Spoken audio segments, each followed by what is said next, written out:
Good morning, everybody. Good morning, and welcome to LAC's workshop, our application for the 2022-2023 QAP funding round. So we appreciate you guys taking the time out on this Monday morning to be with us during our workshop. And we'll have some information. The agenda is up on your screen as well, and we'll follow the agenda for this morning. My name is Louis Russell. I'm the Director of Multifamily Housing, and so we welcome you once again.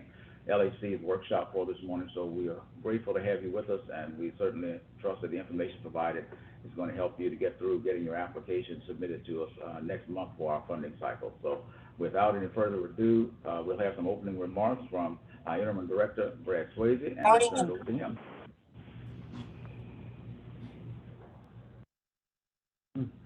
Good morning, everyone. I guess they can hear me, huh? Okay. Well, good morning, everyone. This is a redo of the QAP workshop, also a reboost, I guess, if you will, from after the hurricane, getting ourselves back in the flow of things. We did extend it for 30 days. There will be a discussion at the next Board of Directors meeting in October, which is about less than 2 weeks away, about any other potential date changes or if we stay the course where we're at now. So anyway, but what I want to also make sure too, is since I have this opportunity and we're speaking with one another, if you go on our website, and to right now, if you go on the IDA page, there's a portal piece there for developers to go in, and we would like for every developer who has ongoing developments with us to start completing those surveys for us. It'll be ongoing, and it's something that we'll establish here soon. But right now, it's up, it's running, it's information. No matter even if you're in a parish that wasn't impacted by Ida, having your information in there helps us. Please try to do that. Go and click on the website right there. No, on the website. Yeah, I'm going to share it to show everybody. Oh, you're going to share it.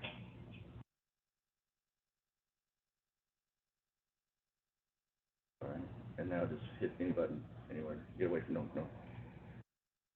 Now, up at the top yellow where it says click to access item. Go down. And developers, property managers, click up, yeah.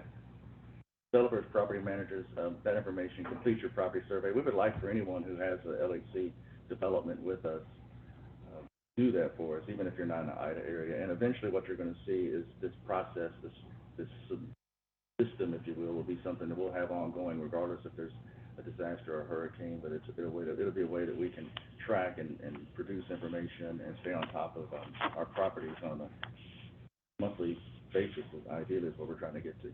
But anyway, that's it. I want to get back to the QAP. Hopefully we can move forward with the QAP as planned, and we have a good funding year, and also hopefully we have some more federal dollars coming to help us address the needs of IDA and also just our regular housing. And we all know this, state of Louisiana, many of our parishes, high level property, with or without a hurricane, with or without a disaster, our families and our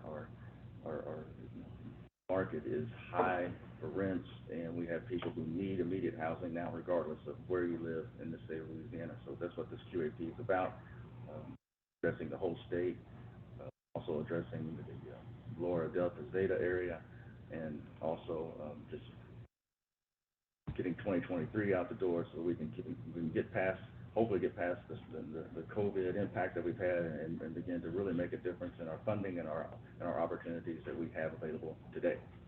Thank you. That's it.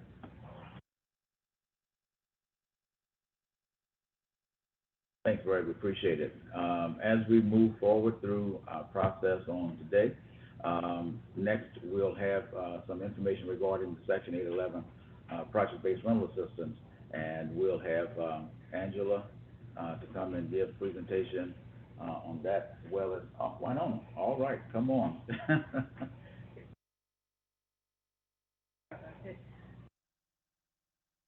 Good morning. Welcome, everyone. I just wanted to touch bases and talk to you a little bit about the Section 811 program. My name is Winona Connor, and I am a program manager within the Housing and Homeless Services Department. Section 811 is a HUD program designed to produce accessible housing in the community for non-elderly, very low-income people with significant disabilities. And I think that that's the key part here, is that the people have significant disabilities. The 811 Project Rental Assistance, the PRA program, provides project-based rental assistance for extremely low-income persons with disabilities who require long-term services.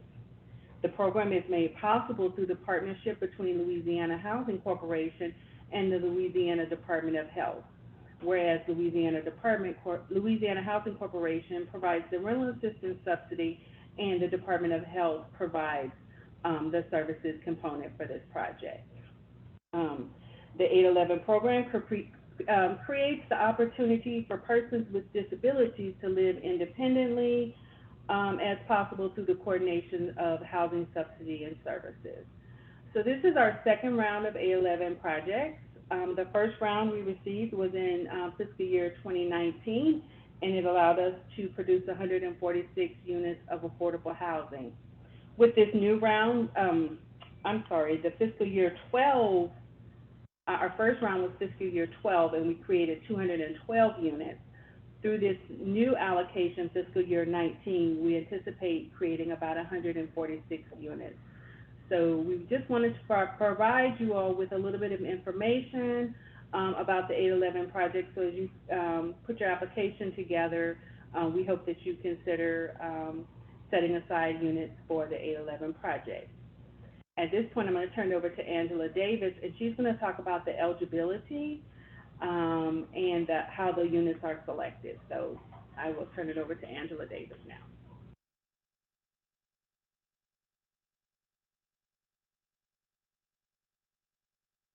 Good morning. I am Angela Davis, also a part of the Homeless Housing Support Team over at the Mid-City location. I serve as a Housing Finance Specialist in addition to being the 811 Program Administrator. So to piggyback on what my boss just gave you guys, I can tell you what works. We are modeled off of the PBB program, which has been in existence for right at maybe about 10 years now. The qualifications for most individuals will be done directly through LDH, which is a great benefit because they also come with support. So you would not necessarily have to have tenants that just may have those disabilities. They will also come with support. And what I mean by support is they will have coordinators and individuals to help them navigate through what we would consider traditional housing lease-up. We were 100% successful in identifying our units for the fiscal year 12 within the first year, leased our first person up within that year, and that person is still living in their units. We are also looking forward to an additional 146 units that will be hopefully 100% leased, 100% committed by the end of this year. We're right at 62%. We look forward to offering you guys this opportunity because we do feel like we're offering you an opportunity. Everything under the PBB was listed as the GO zone. We extended that program to North Louisiana, to which we call it the North Louisiana Connection. And with the FY19 funding that we are extending to you guys under the QAP, it will not be just North Louisiana, it will be everything, including the GO zone. So we'll take it to a Louisiana coverage. If you are interested in qualifying for the program, please contact me. My contact information will be included at the end of the slide. We do need to identify whether you're applying for the traditional PBB program that also has vouchers, or if you're qualifying for 811. If you have any additional questions, you can reach me directly.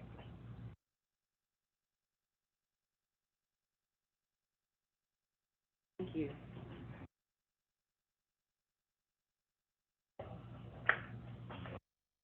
Thank you, Winona. Thank you, Angela, for that information. And there's certainly, you guys have seen the QAP and know that we have included information regarding the 811 program, as well as the 5% mandatory set aside for those units to satisfy the DOJ settlement. So the questions you've gotten there, email address, and certainly if you have questions, by all means, contacting those appropriate staff members, Angela, Winona, and them, as they will seek to give you information regarding the Section 811 and the regular PBRA as well. So we are appreciative of that. We want to share with you just some insight, quick overview regarding the QAP and some of the things that you just want to make sure that you're aware of. And so as this relates more to the submission process and some of the timeline, just want to quickly go through a few of these, and following it, Lionel will certainly take us through the application process, updates to the application, as well as the submission process, and going through the actual spreadsheet of the application. But want to make you aware, of course, the limitations, the maximum tax credit limitations of $1 million per project on rural development projects, those in rural parishes, $1.5 million for projects located in those 8 metro areas. There are also developer caps by developer, so $2 million in those rural communities for a single developer, not more than $3 million to a single developer in those urban parishes as well. As far as the application, you heard Brad mention earlier, the application deadline has been moved back, and there'll be a discussion at the October meeting in a couple of weeks. The deadline that we have set is November 22nd, 4:00 p.m. So applications are due along with the market and application fees at the same time. And those, the application is going to be submitted through a portal, and Lionel will go take you through that as well. Application fees, according to the non-refundable fee schedule that's outlined in the QAP as well, those can be submitted either through a cashier's check, electronic wire, or money order.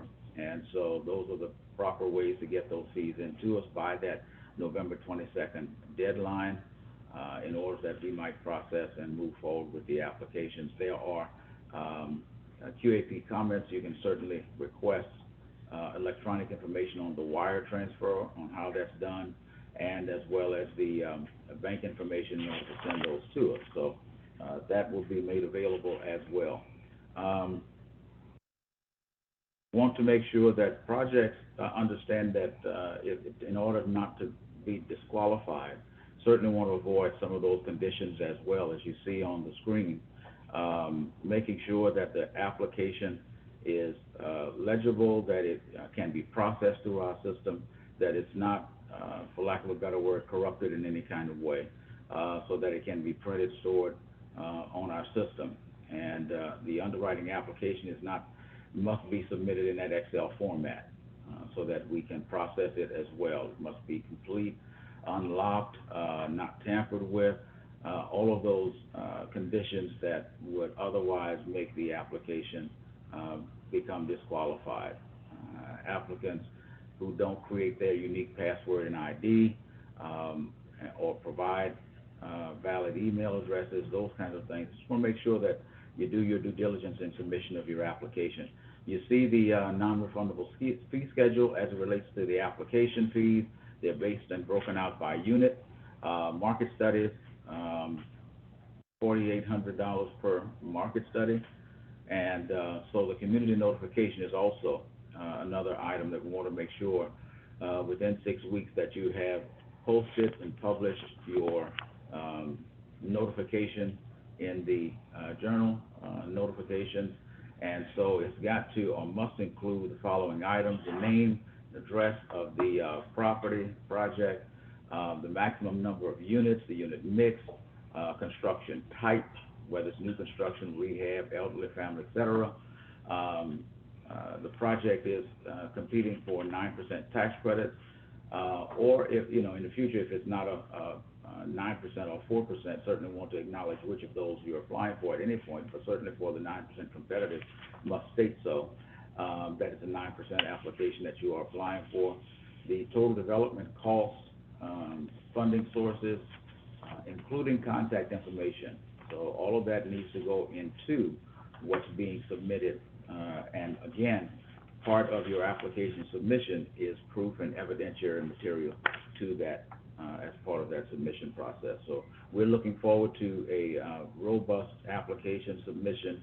And in this funding round, as Brad mentioned, it's the 2022 and 2023 credit ceilings combined in this application process. It does govern the 4% as well as the 9% credit applications, but we're looking forward to seeing those submissions come through. The timeline that's there on your screen, again, November 22nd is the submission deadline as of right now.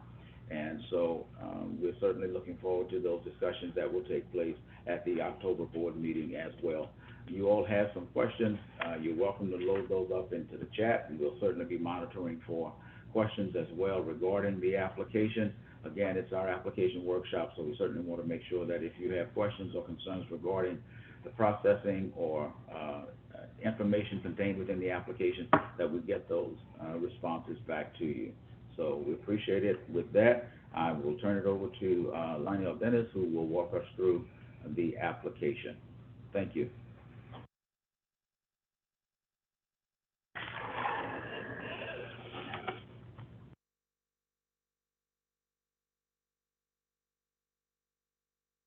Morning. My name is Lionel Dennis, and I work in the tax credit department. I'm a housing finance specialist, and I'm going to be giving you updates on the application and also giving you a walkthrough the underwriting application as well as the portal. Do you want to take any questions on the QAP before I get started? Check to see if there's any questions. If there's anything, sure. Okay. There's something there. So if you have any questions on the QAP. You have one question, Lionel. Okay. Will you please provide a list of the 8 metro parishes? There are only 7 listed in the final version of the QAP as of July 14th.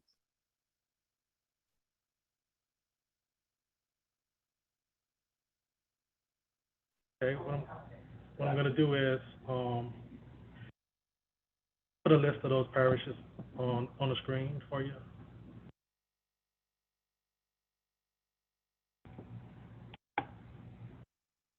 Right, there are 7 of them. The Lake Charles area has its own allocation as well as we have set aside for this particular QAP. So hopefully that helps to answer that question for you. Lionel puts those from the QAP up on the screen as well. Okay, give me one. Any other questions? Yeah, and are there any other questions?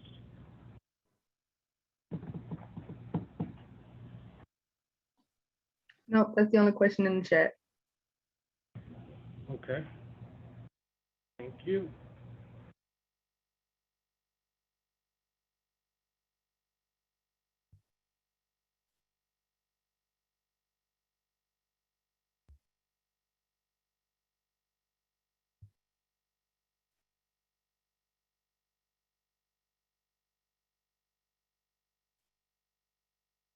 So what I'm sharing now is our allocation and pool set-asides. And here you can see the list of the parishes. 7 parishes, including Lake Charles, will be your 8th parish.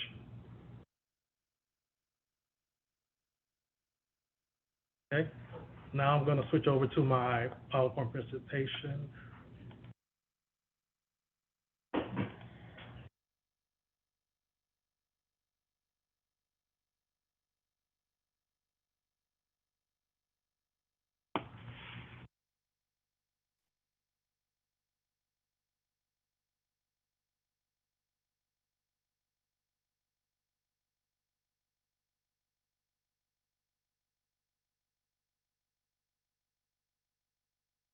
Okay, so first off, here are some important website links, the links to the corporation's website, the tax credit program website, the underwriting application, and the application submission portal. Okay. So now I'm going to go to the website and show you how to get to the underwriting application, the application submission portal, the tax credit website. So here is the LHC website. You go to services. Okay.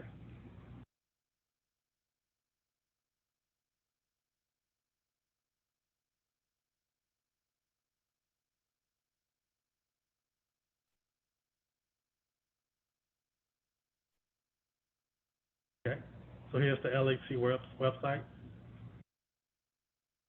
Then if you go to services, housing development, funding sources, LIACC. And here you will find the application submission portal. And if you scroll down, you will find the information for the 2022 funding round. You will see the application model, our FAQs, closing set aside, which I posted up a minute ago, QAP, and other links. Okay.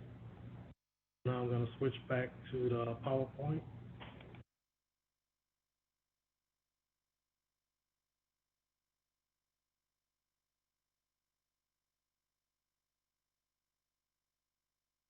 Okay, and I'm going to walk through the application, and I'm also going to provide updates where they were made. Okay, so first here is the table of contents, which gives you a list of all of the tabs. You can click on the button to go to the individual tab, or you can click on the tab. And this is the same as the application was last year. Next, I'm going to go to the printing option screen, which is the same as last year. You're going to get 3 options to print. Option 1, key documents. Option 2, or option 3, a custom print.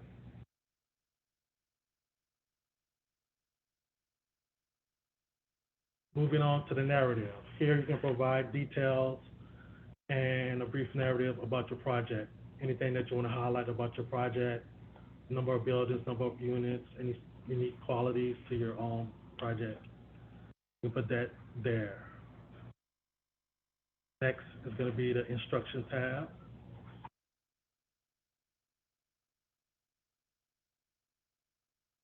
Followed by one of the most important tabs, the project description tab.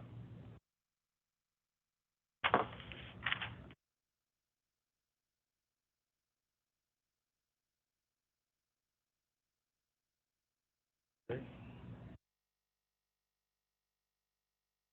Next, I'm going to pull up a PDF of that tab for you. And this is one of the updates that was made, was in printing this tab.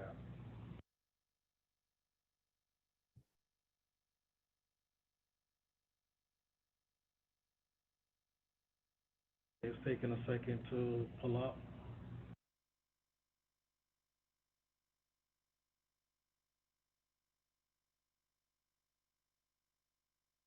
And while I'm waiting to pull that up, I'm going to pull up the Excel application from the website and demonstrate it in the Excel website as well, the Excel spreadsheet as well.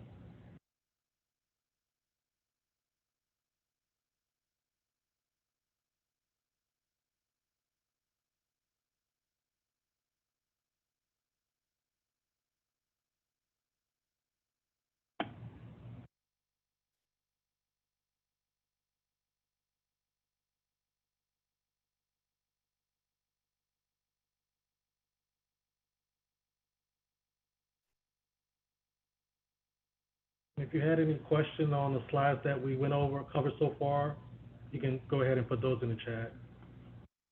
And as we move into each tab, if you have a question, you can put that in the chat as well.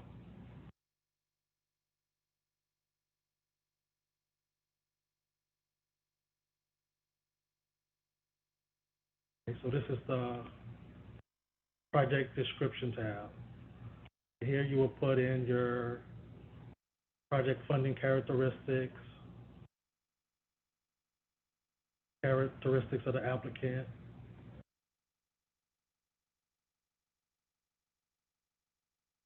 to check whether it's a qualified nonprofit or not. And each one of these will give you a drop down to select yes or no.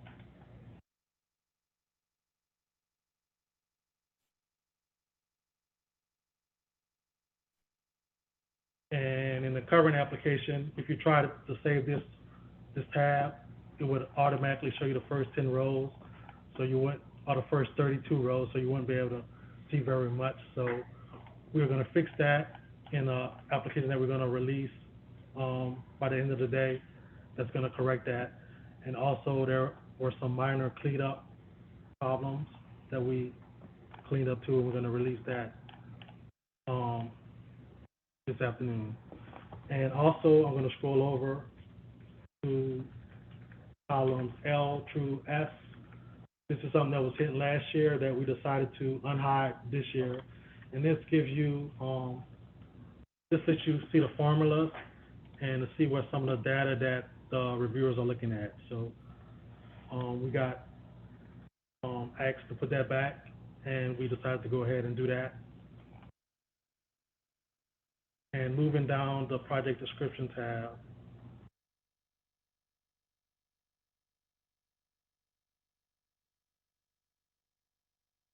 you're gonna see drop downs, yes or no, the answer to each one of these questions. And one line I wanna highlight is this one here: is this an existing LIHTC project as defined in the QAP? And if so, we would like you to provide some additional details, name of the project, location, bins, and such. And what we're gonna do is we're gonna add a tab specifically for this, so you can provide that information for us. Okay. Moving down.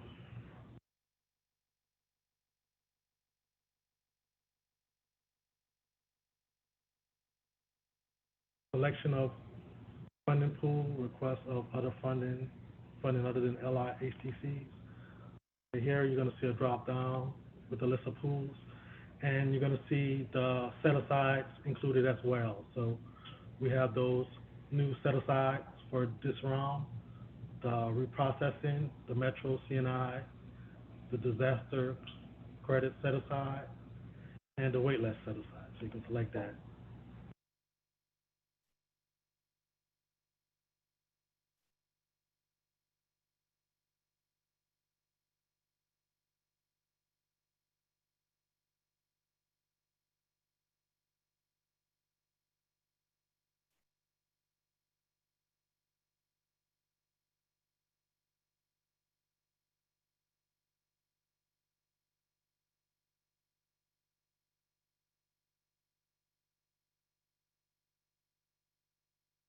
Okay, moving down. The next section is where you put in your amount of credits being requested.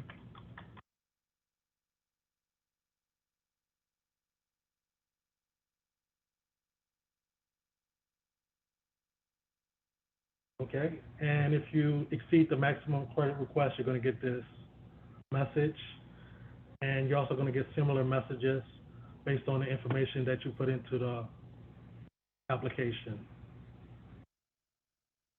And I'm going to skip over to the serious problem tab. And whenever you get one of those errors, you're going to see that on the serious problems tab. And then if you go back to the project description tab, if you put in something that's below 1.5 million, it's going to go away here, and it's going to go away on the serious problems tab. And what we tried to do in this application is clear up some of those serious problems. Message that was coming up when there wasn't really a problem, so that's another update that was made. Okay, moving down, you got your basis boost, project schedule, where you'll type in the year and the date.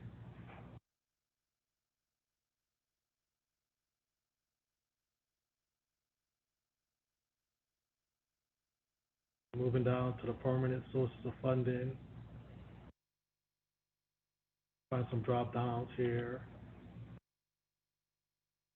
And in all of the blue cells that's highlighted in blue, that's information that you will be inputting. You will see comment boxes under most sections where you can put in the comment.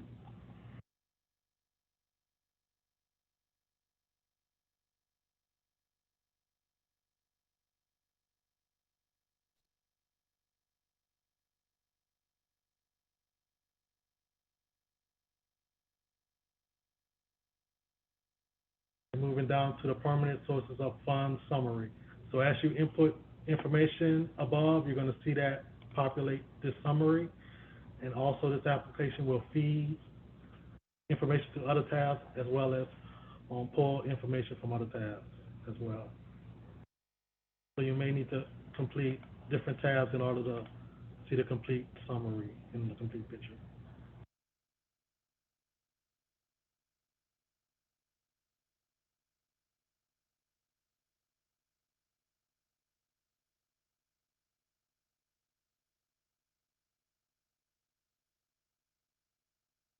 So for example, here, you would have to put in the parish information in for you to see these values.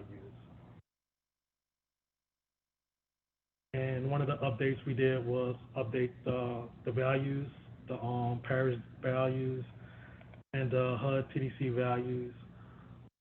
So there were a couple that wasn't updated in the one that application that were released, but it has been fixed in the one that we're gonna release this afternoon. Moving down.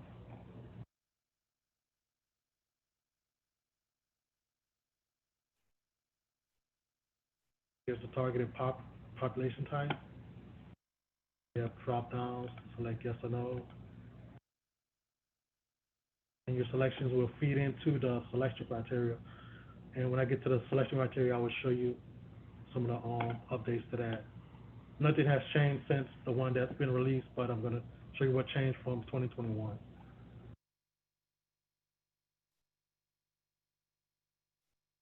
And here is the location characteristics. You would choose to drop down within 1 mile, within a 2-mile radius.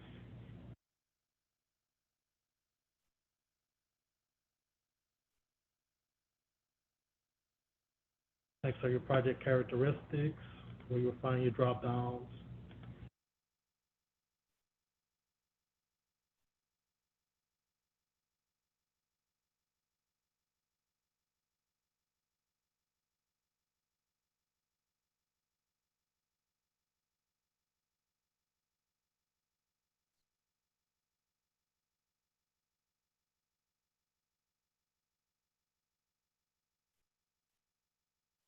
Okay. And right here is where you find your LAC fees. Right here I'm seeing it showing the market study as 4,500. I believe that was updated. 48. So that's one of the cleanup items that we're gonna have fixed in the application we released this afternoon, but you can always type in correct information there. Okay, so that's the end of the project descriptions tab. So now I'm going to move on to the next tab, which is the unit mix and rents. And before I move forward, I'm going to check to see if we had any questions.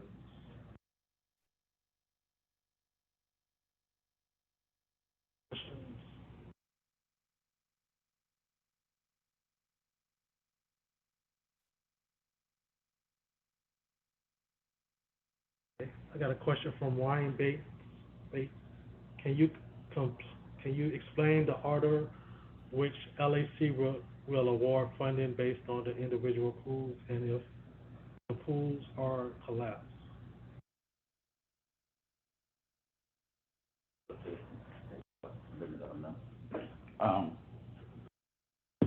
The application process will move forward as it has been, where we will see all applications as we make those assessments and scoring by pool.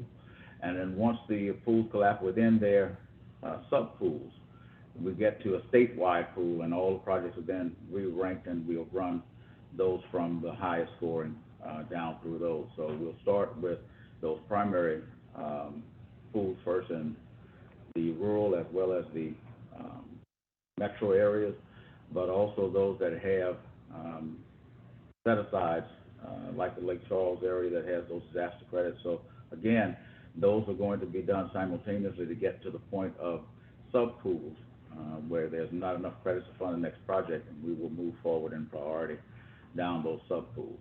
And once all the sub-pools are funded, any residual credits within all projects we ranked in a statewide pool and move forward as we have done. And we'll come back and answer certainly any of the processing questions. Are there anything regarding the application as Lionel makes it through these here? Any questions regarding the application? Many of you who are familiar with the application, of course, know that this is the same format for the last couple of funding rounds. The application is more linear. You have more rows in which you're going down consecutively putting in information, and that allows us then to input a greater amount of data that can be utilized in how we fund those projects, but how we then assess what projects are funded and to what degree, the unit mixes, soft dollars, any way that we make reporting necessary. So this application gives us a great deal of detailed information. So if you guys have questions about the applications, certainly don't hesitate to put those in as well. Okay. And I saw a couple comments in the chat asking about when the revised application will be posted. And that is by the end of the day, we're gonna take in consideration the feedback that we get from this workshop, and then we're gonna finalize that, and by the end of the day, 5 p.m., you should see it online. And then no delays, unforeseen delays, but that's the plan, is to have it up by the end of the day. Next, I'm gonna move on to the next tab, which is your unit mix, square footage, rent tab. And here you would put in your number of bedrooms and square footage, number of units,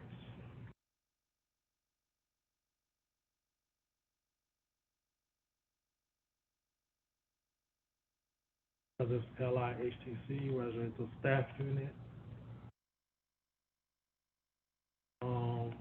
Whether there's a rental subsidy, PSH, yes or no, and your AMI restrictions.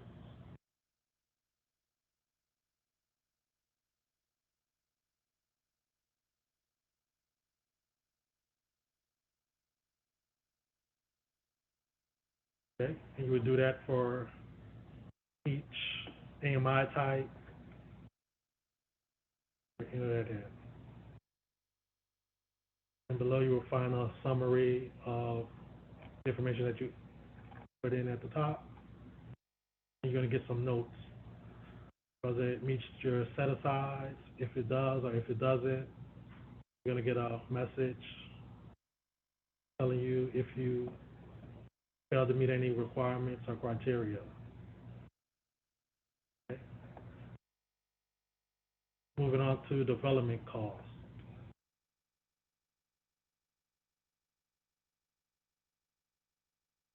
Here you would input your details of development costs, your building acquisition, land acquisition, acquisition fees, your building costs.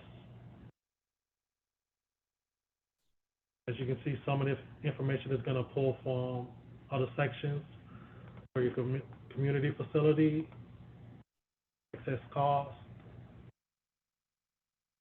Moving down to your construction contract, site work.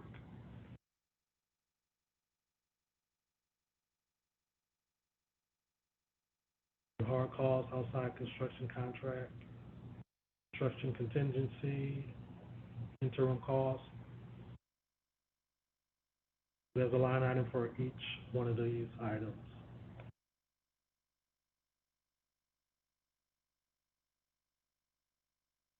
There are your reserves, syndication costs, other costs, and your developer's fee.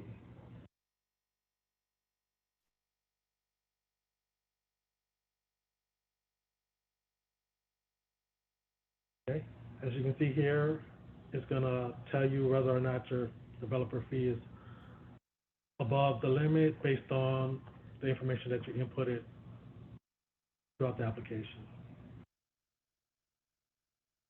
Okay.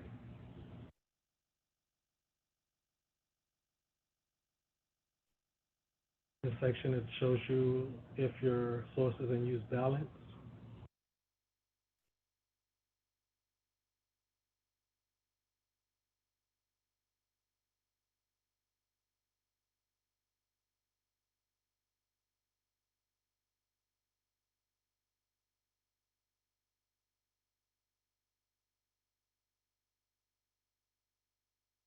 Okay, and as a part of our cleanup and the application that we're gonna release, we still have some calculations from the previous round that we were showing, even though we were calculating the developer fee limit based on the QAP.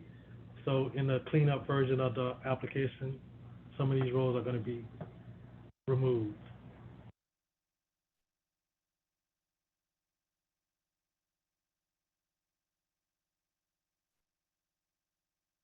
Okay, and here is the fee limit violations. Proposed developer fee amount is $3 million above the limit, and that's because this isn't a complete application. We don't have all of the sources, all of the units, and everything that is used to calculate your developer fee. Moving on to the basis calculation. And this is another area where we did a update. One of the formulas. And along with the updated application, we are going to provide a list of notes of everything that was changed, so you can be able to refer to the notes to see exactly what changes were made. Here's where you will put your number of building configuration, your floor area, number of LIHTC units. This is the same from previous applications. Moving on to revenues and expenses.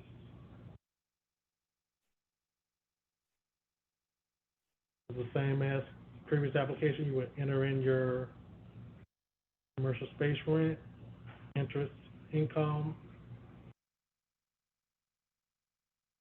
must-pay operating expenses, utility expense,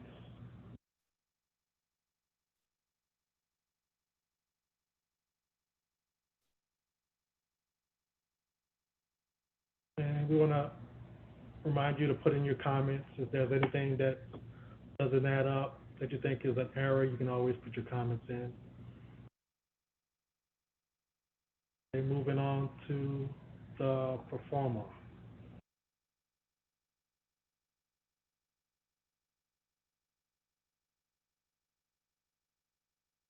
Okay. So this tab is going to feed in from other areas of the application.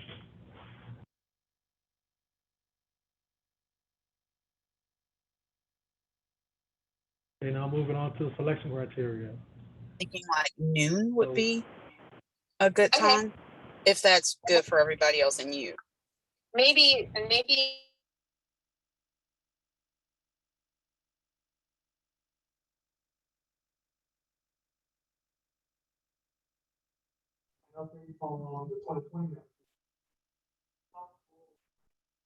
So it's not going to fully restore.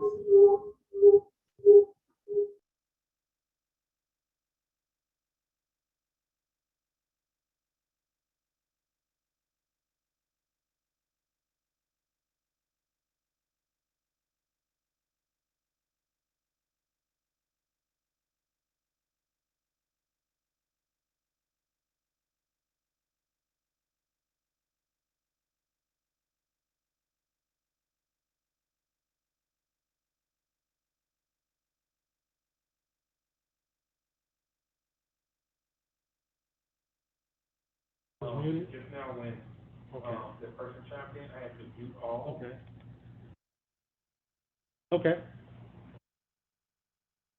All right. Yeah, I'm back at the selection criteria again. I think I was muted, so I'm going to start over from the top. Okay. You're going to have this calculated column, and this is going to pull your scores based on the selection that you made in your application. And you're going to have this self-score column, which is going to be blank at first. You're going to have 0, but you are going to type in your score as confirmation to what's in the calculated score. And you're going to get your sum. You can see the maximum points added for each section. So your calculated score won't exceed this maximum points.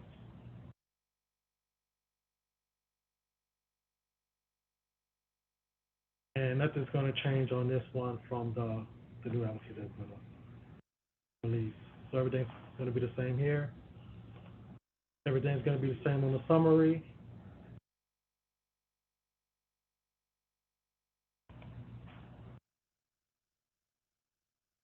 Okay, can everybody hear me now? Yes, you're good. Okay, yeah, I was checking the chat. That was from a few minutes ago. Okay. So here's the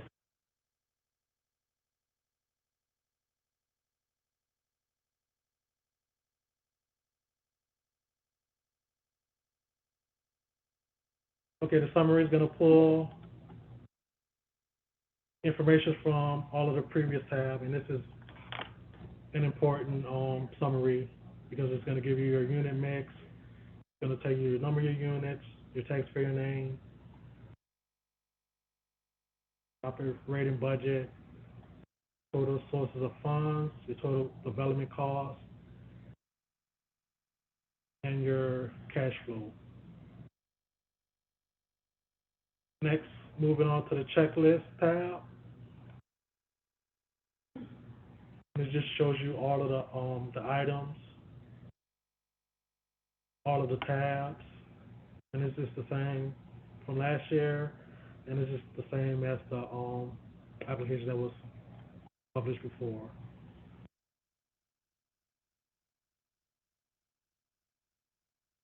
So as you complete the application, you can go here, type in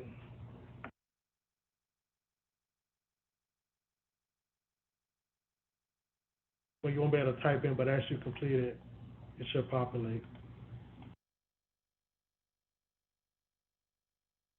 Okay, we already talked about serious problems and how to clear those items. And the next are going to be standard forms, your development team, syndication, information.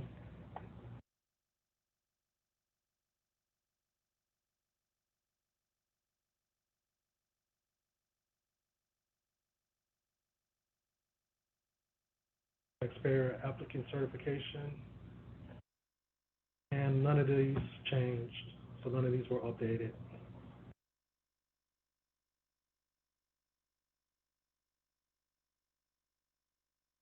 Here's your ownership information.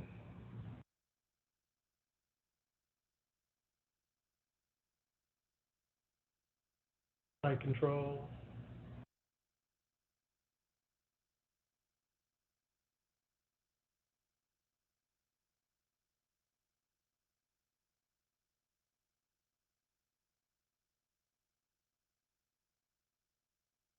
Ownership history.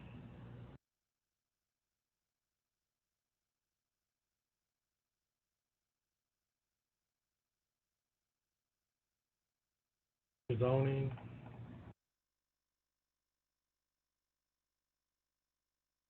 Nonprofit participation information.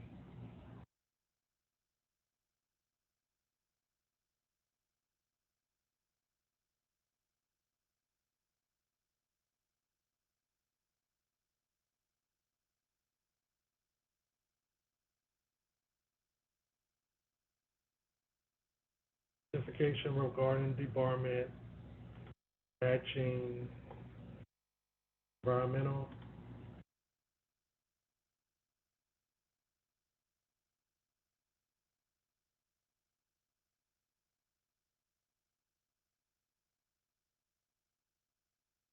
CEO notification.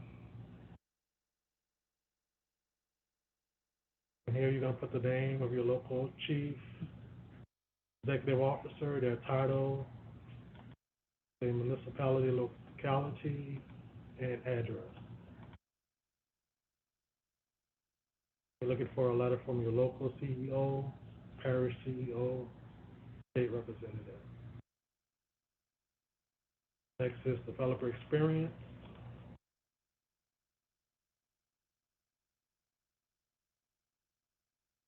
And management experience.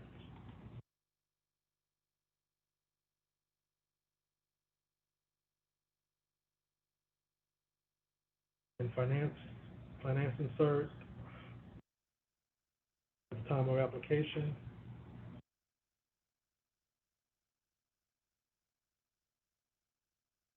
and then domain search. You're also going to be able to see the parish information. Here you can see we have the 2020 FMR, but the 2020 FMR has been released, so we're going to add that to the updated application.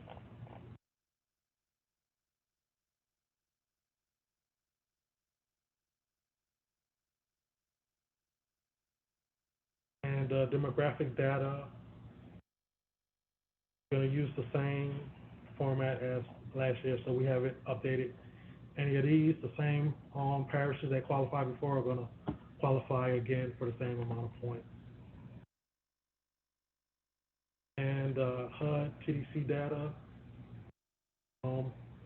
should have been updated in the previous one, and if there was anything to clean up, we're going to have that cleaned up. This is your unit total development cost limits. And that's going to be all of your tabs. Okay. We have a question: who completes domain sort? LAC market analyst.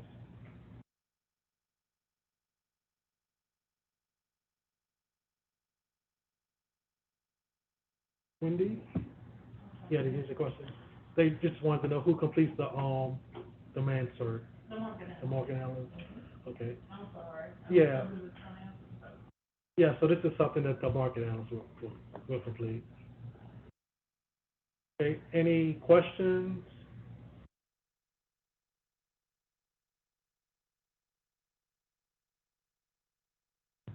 No questions? So, Yeah, one question in the chat, Lionel. Who completes demand cert LAC market analysis? okay, that was the market analyst. Okay, we have a question regarding the newspaper posting. Is there a list of acceptable local newspapers on your website? Yes. Answer to that is yes. And you can find it under the 2022 funding round data. I can go back to that.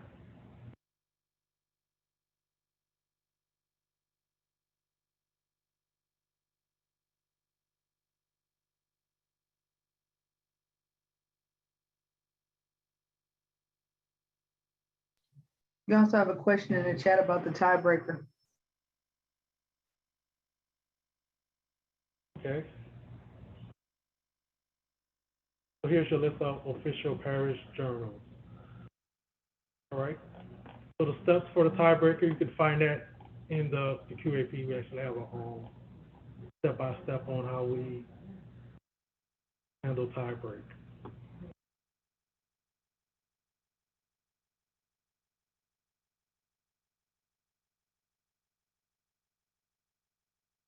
Susan, Wendy, anything you want to mention about tiebreakers? We had a question about. So we'll, I understand that there's a question regarding the how LHC will enact any tie breaking, and we'll follow those procedures as outlined in the QAP. If there's a necessity to provide some additional clarification, we'll certainly do that. As we did, I think last week in one of our FAQs, we provided some additional clarification, and we'll do the same if necessary to provide some additional clarification as well. Any other questions regarding the application, submission process? Portal. I'm going to do the portal next. Okay. All right. Cool. Okay. So the last item will be the application submission portal. So now I'm going to do a demonstration on that. I'm going to go back to the website.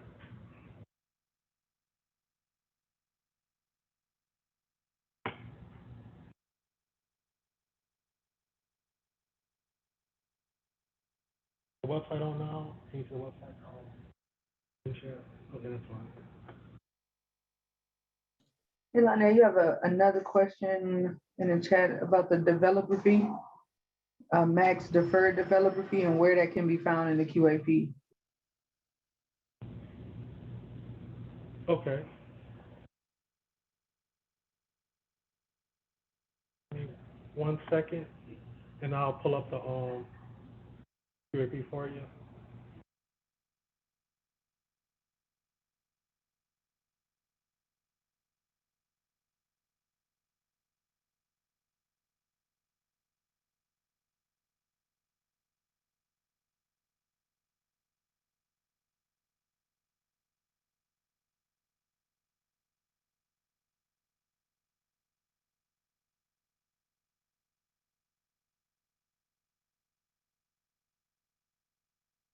Okay, so now I'm back to the website, the LHC website.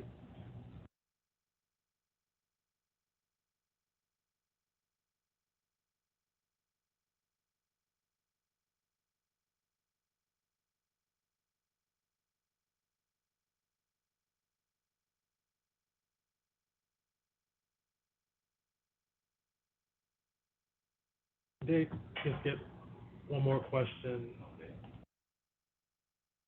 Asking where in the QAP does it reference max deferred developer fee? Okay, There isn't a maximum deferred developer fee. So developer fee deferred per the applicant along with his development team as to how they structure their deal. But there's not a minimum or a maximum required as far as the deferred developer fee. We want to make sure that the developer fee, deferred developer fee, shows in the pro forma its ability to be paid out within the 10-year period, 10-year tax credit period, and under certain circumstances, a maximum of that 15-year compliance period. But certainly, we'd like to see those deferred developer fee paid out within that 10-year period. So that's a requirement from the underwriting perspective.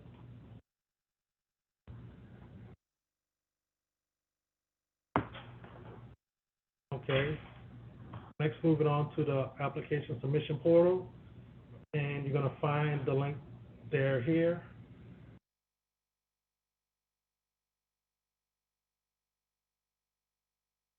And you click on that, it's gonna take you to the login screen.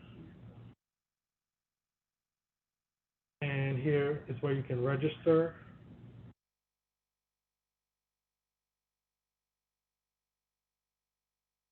If you've already registered, you can just log in.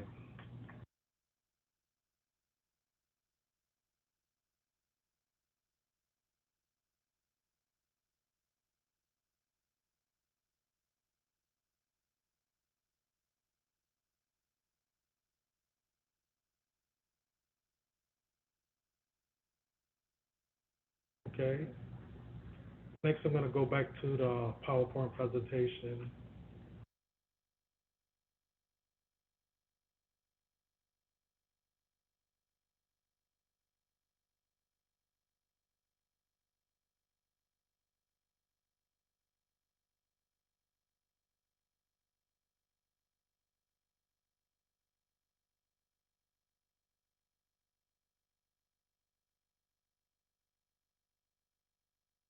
Okay.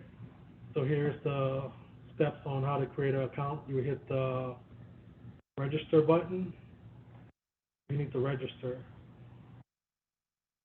And then you would add your first name, your address, phone number, email address. Create your password, confirm it, and then create account. Click on create account. And this is what it's going to look like. You hit create account. And then after maybe a minute or two, you're going to get a confirmation email confirming that you have created an account. You're going to be asked to click a link to verify. And next is going to take you to the dashboard where you can start a new application. And what starting a new application does is allows you to upload all of your attachment and supporting documents for your application. So your new application name is going to be the name of your application.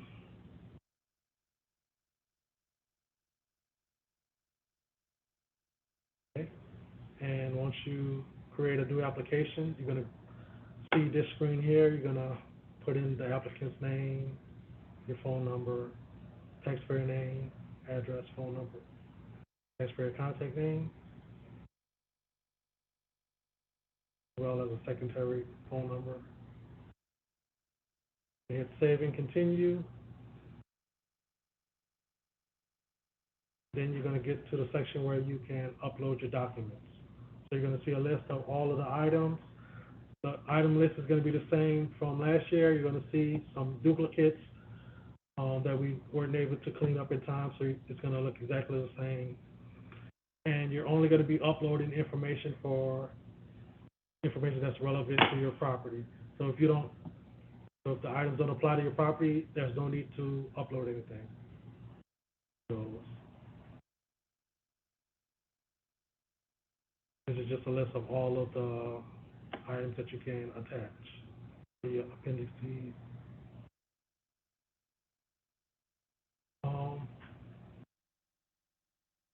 Yeah, you can label them. Yeah. Yes, please label them. And you can label them as they are labeled here. And that would help us to review the documents easier and quicker and to be able to find everything.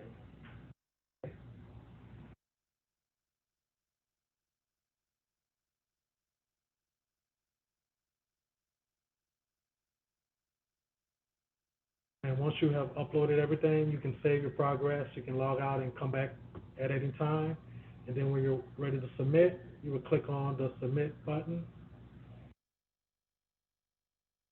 And it's going to ask you, are you sure you want to submit this pending application? Once it's submitted, you will not be able to edit the application or add supporting document. You'll click on OK to submit your application. You're going to receive emails letting you know that your application has been submitted, also with the number of files that you have submitted. And that's it. That's the process for submitting your application. Okay. Looking at the chat box question. We have a question. In the past, some documents had to be uploaded in multiple sections. Is this still the case? Okay, so there will be some duplicate uploads where one might say appendix and one might just have the name of the document, but you only have to upload once. We only need it one time.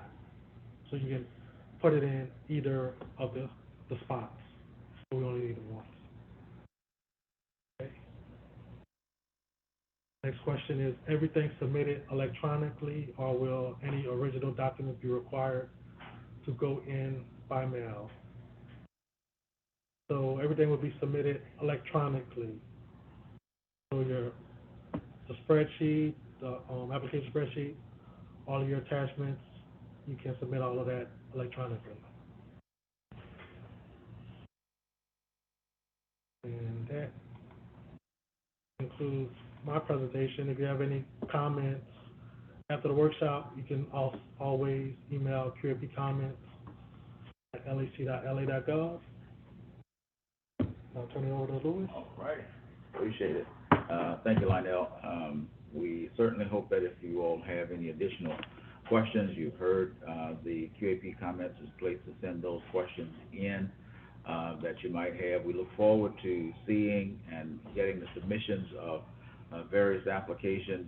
Want to thank and appreciate our interim executive director, Brad Swayze, for those earlier comments and directives and understanding where we are in this process.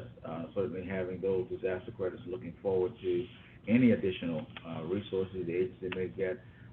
Also, the survey that was mentioned to you earlier, if you have an existing LHC development anywhere in the state affected areas anywise, certainly want you to fill out those surveys and let us know any issues, concerns, or certainly being able to put that into our database so as we move forward, we have that information on an ongoing basis. Any other questions that we can answer for you, certainly be happy to do that. I want to thank Winona and Angela for giving us insight and information regarding the 811 process as we embark upon it as it relates to the QAP, certainly making you aware of those. Certainly the mandate for the 5% set aside, as always in our application, to satisfy the DOJ settlement, a portion of that 5% set aside for those units at 30% or below to help satisfy it, the 811, helping those that are disabled at a 20% or below, so we're looking forward to it. We had a question about the disaster credits.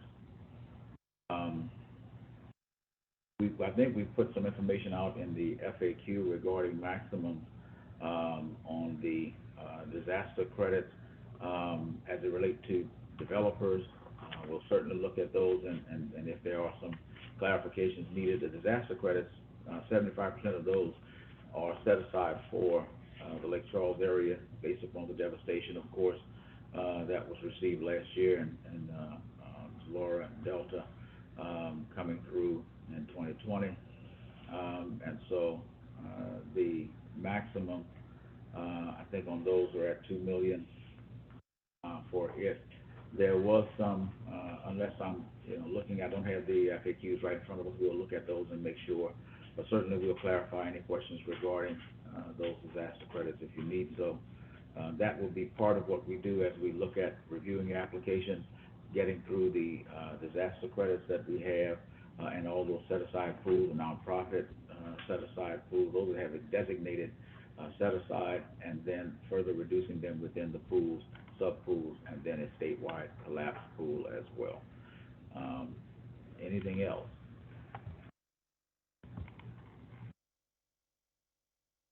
If we have no other questions in the chat, we appreciate it. Thank you all so much for participating with us. You have the email addresses to send your questions to regarding anything that we've already discussed, and certainly this workshop, as it was recorded, will also be part of LHC's, a link to it so that you can refer back to it if need be. We'll make that available as well. And once again, we appreciate it, and we look forward to getting those submissions by November 22nd, as well as the discussion that will take place at the October board meeting in a couple of weeks at our board meeting. So we appreciate you. We thank you so much. If there's something that we can do or some questions that we can answer, please feel free. QAP comments, let us know, and we'll do our best to get those back to you and get clarification on them as well. So once again, thank you all. Appreciate everyone's help. Thank you, thank you. Have a great rest of your day. Thank you.